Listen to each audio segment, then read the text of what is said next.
Airline ticket agent suspects two customers are in danger, forced to alert cops in time.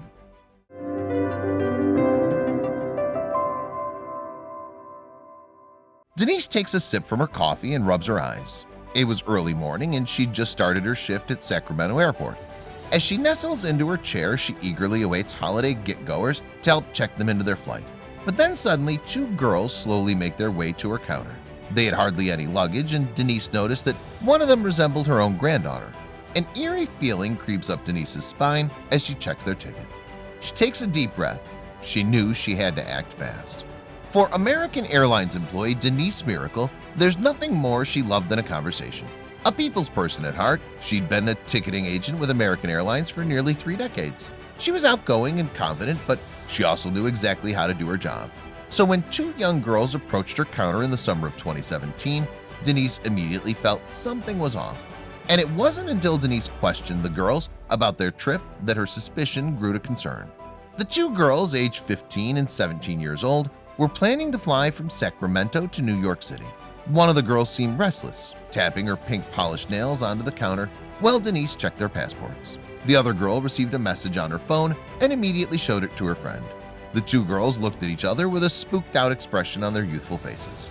It was strange that two girls of their age were flying such a long distance, but then things became even more unusual. Denise noticed the girls didn't have much luggage with them. In fact, they were both only carrying one small pink backpack. That's not a lot of baggage for an entire cross-country trip. As Denise took a closer look at their tickets, she discovered that both girls were flying with one-way first-class tickets.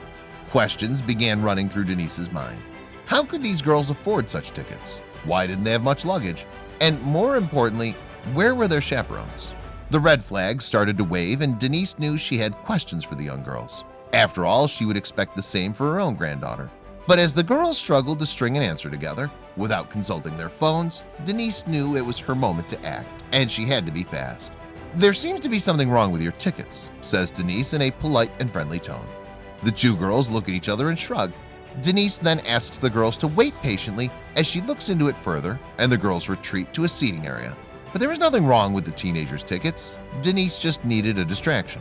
While the girls waited, Denise was able to track the credit card that purchased the tickets. Not surprisingly, Denise found that the card used to buy the tickets had been marked as potentially fraudulent. Denise lets out a gasp as she sees this. This was more than enough evidence. Denise needed to call for help. After responding to a call from Denise, Deputy Todd Sanderson arrived at the airport immediately and pulled the two girls aside for questioning.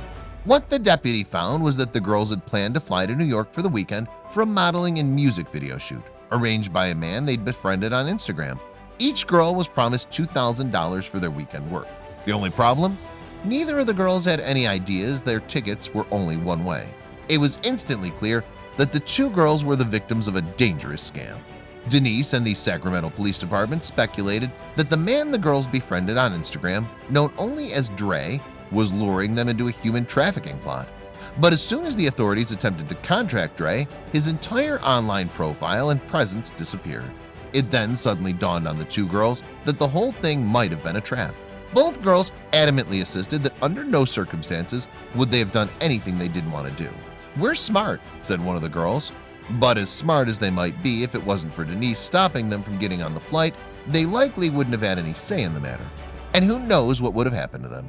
The girls were both eventually returned home to their families, who were more than grateful to Denise's attentiveness and kindness. Even one of the girls' moms tracked her down on Facebook to thank her directly. American Airlines also issued a public statement to thank Denise for her incredible and impeccable services. Denise is the real hero in this ordeal. Wow, what a story! It just goes to show that you can never be too sure of a stranger's kind gesture. They may promise something glamorous, something you've always dreamed of, but it's best to keep your wits about you. It's thanks to Denise, Deputy Todd Sanderson, and the team at American Airlines that two young girls are now safely back where they belong.